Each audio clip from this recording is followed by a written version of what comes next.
apa saja yang kita tanggung, pakaian kita, kopiah kita, serban kita, sejadah kita, apa lagi, ridak kita yang kita pakai, jubah, kain, telekung, semua tu pastikan jangan ia tersentuh, berhubung atau menanggung akan najis. Kalau imam pula jaga, imam imam dia punya kabel ni jaga ni, mic, ya. Dia semayang bagus, tengok dekat mic ada tercecak jawab dia kena ulang semayang dia balik. Ataupun dia atas amplifier. Amplifier ni ada dua jenis kata ulama, mana benda yang kita tanggung. Jadi ada setengah-setengah macam surau-surau, dia punya amplifier tak besar, yang kecil, ya, kadang-kadang selingkar lebih. Jadi kalau kita tarik kabel, kita tarik wayar ni, dia bergerak tak? Kalau dia bergerak, maka hukmuhu ittisal, hukum dia adalah bercantum. Bermakna kalau ada atas amplifier tu najis, dia tak sedar, lepas sembahyang tengok, oh ada najis atas amplifier ni, kita tarik, dia bergerak, maka hukum dia batal sembahyang.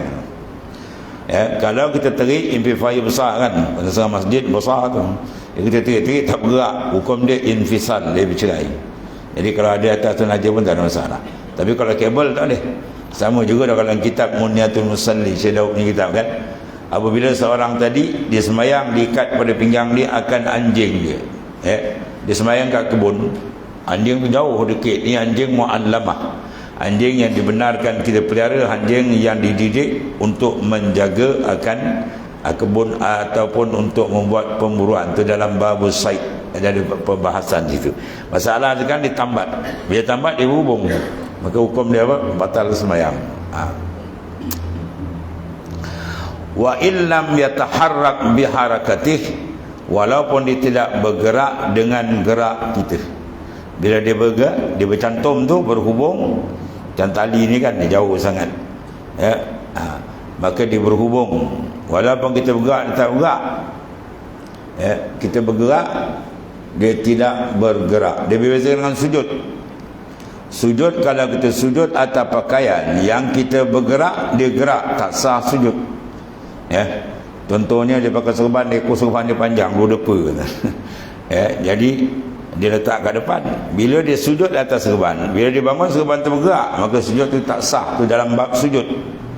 Orang perempuan dia semayang, tiba-tiba nak sujud, kain telekung dia pergi kat depan, ya, dia sujud atas kain telekung dia, dia bangun bergerak tak? Kalau bergerak, jawab dia tak sah sujud, ya. Kalau dia sedar tengah qiyam tadi tak sah sujud, dia kena turun balik, kena sujud balik.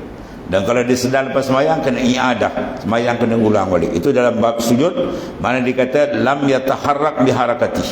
Kalau dalam bab najasa, bab najis ni, dia tanggung walaupun tak bergerak dengan gerak dia, ya. Contohnya kita semayang kat sejadah kita, atas sejadah kita ada tai cecak, tapi duduk tengah-tengah, ya. Sekira-kira kita sujud tidak bersentuh dengan dia, maka sah semayang kita, dengan syarat jangan kaki kita masuk bawah sejadah.